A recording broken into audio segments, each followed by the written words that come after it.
Assalamualaikum warahmatullahi wabarakatuh. Kepada yang terhormat Bapak Daris Hadianto dan rekan-rekan pendidikan masyarakat yang saya banggakan. Sebelumnya, saya ucapkan terima kasih kepada Bapak Daris Hadianto yang telah membimbing saya dalam mengerjakan karya tulis ilmiah ini.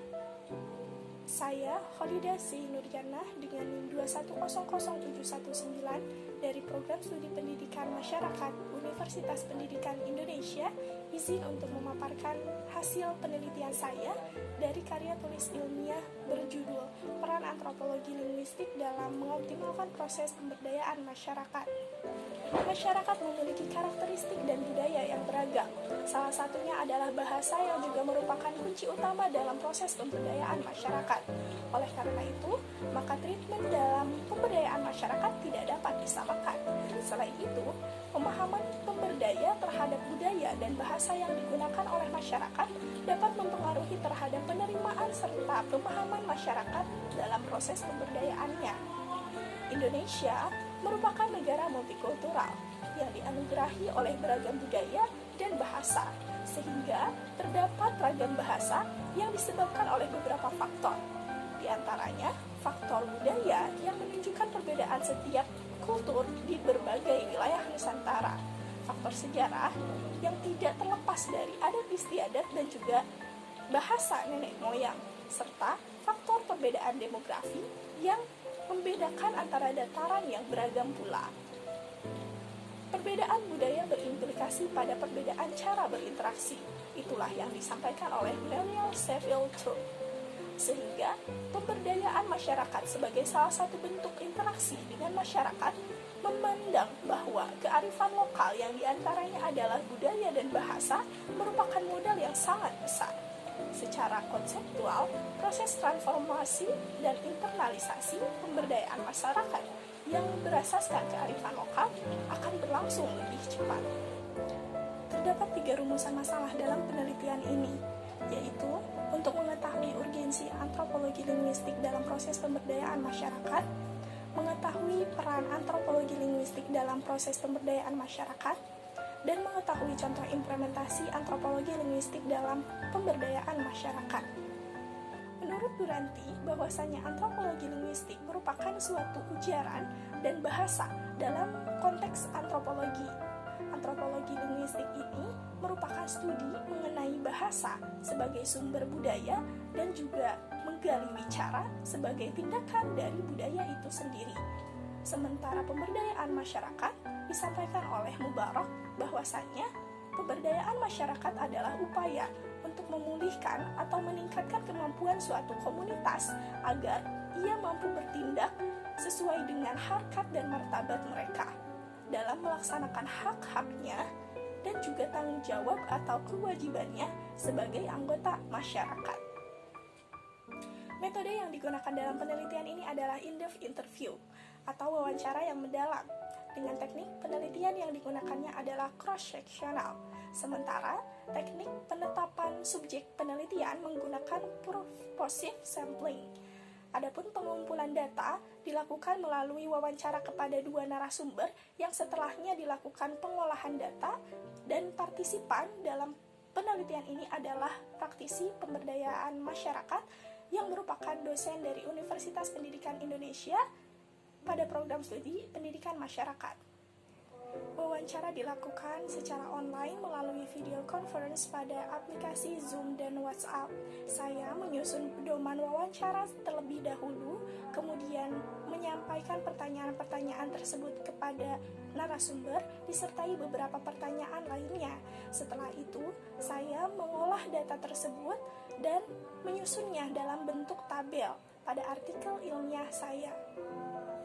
Pembahasan pertama yaitu mengenai urgensi antropologi linguistik dalam proses pemberdayaan masyarakat, di mana antropologi linguistik ini merupakan kemampuan dasar seorang pemberdaya dalam memahami kebudayaan masyarakat, khususnya pada tahap mengeksplorasi potensi, kebutuhan, dan permasalahan di masyarakat. Ketika dilaksanakan diagnosis kebutuhan belajar atau need assessment.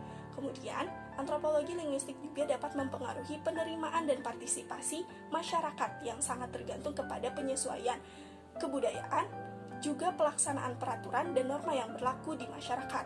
Ketika pemberdaya menyesuaikan kebudayaan, juga mengikuti segala peraturan dan norma di masyarakat, maka ia dapat diterima oleh masyarakat tersebut dan masyarakat dapat berpartisipasi aktif dalam segala program pemberdayaan masyarakatnya. Kemudian, antropologi linguistik juga merupakan kunci keberhasilan untuk mencapai tujuan yang telah dirancang, karena antropologi linguistik ini dapat mempengaruhi efektivitas pemberdayaan masyarakat dalam aspek pemilihan treatment yang digunakan. Selanjutnya yaitu peran antropologi linguistik dalam proses pemberdayaan masyarakat, di mana terdiri dari yang pertama sebagai analisator, yaitu menganalisis kebutuhan masyarakat. Yang kedua sebagai fasilitator, yaitu sebagai penyambung lidah yang menghubungkan masyarakat dan membantu masyarakat untuk memahami segala hal yang disampaikan dalam proses pemberdayaan masyarakat tersebut. Yang ketiga sebagai motivator, yaitu untuk menemukan segala hambatan-hambatan bahasa yang sulit dipahami, juga menumbuhkan bahasa dan budaya yang baik yang tidak bertentangan dengan nilai-nilai yang berlaku di masyarakat. Kemudian yang keempat sebagai komunikator, di mana sebagai pembicara yang mampu menghubungkan dan menempatkan bahasa dengan menyesuaikan kondisi masyarakat setempat.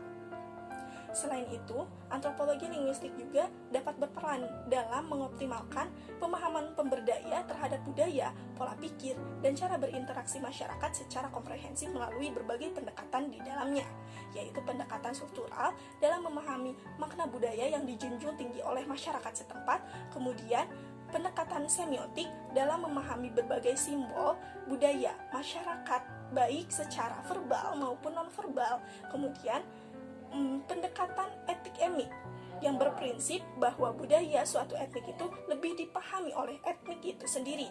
Yang keempat, pendekatan etnografi dalam memahami tata cara kehidupan suatu etnik dalam kelompok. Kemudian pendekatan wacana yang memahami bahasa dalam masyarakat dengan berbagai pertimbangan konteks linguistik maupun konteks non-linguistiknya. Hasil dari pemahaman dari berbagai pendekatan tersebut senantiasa dijadikan pegangan dalam setiap proses pemberdayaan masyarakat, sehingga antropologi linguistik dalam menentukan hasil pemberdayaan masyarakat ini sangat berperan. Selanjutnya adalah contoh implementasi antropologi linguistik dalam pemberdayaan masyarakat yang dilakukan oleh kedua narasumber atau subjek penelitian, di mana subjek pertama merealisasikan dalam seluruh tahapan pemberdayaan masyarakat dengan senantiasa melibatkan masyarakat dan melakukan penyesuaian terhadap budaya dan bahasa masyarakat tersebut. Sedangkan subjek 2 senantiasa melakukan need assessment secara komprehensif yang dijadikannya sebagai pedoman utama dalam menyelenggarakan suatu pemberdayaan.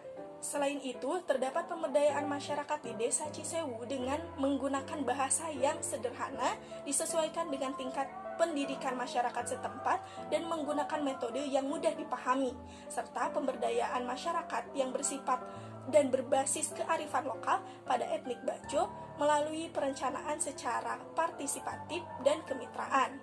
Berdasarkan pemaparan tersebut, maka dapat disimpulkan bahwa terdapat peran antropologi linguistik yang sangat besar dalam mengoptimalkan pemberdayaan masyarakat, khususnya untuk memahami secara komprehensif budaya, pola pikir, dan cara berinteraksi masyarakat, sehingga dapat diketahui segala kebutuhan, potensi, dan permasalahan masyarakat yang dijadikan sebagai acuan utama untuk seluruh proses pemberdayaan masyarakat.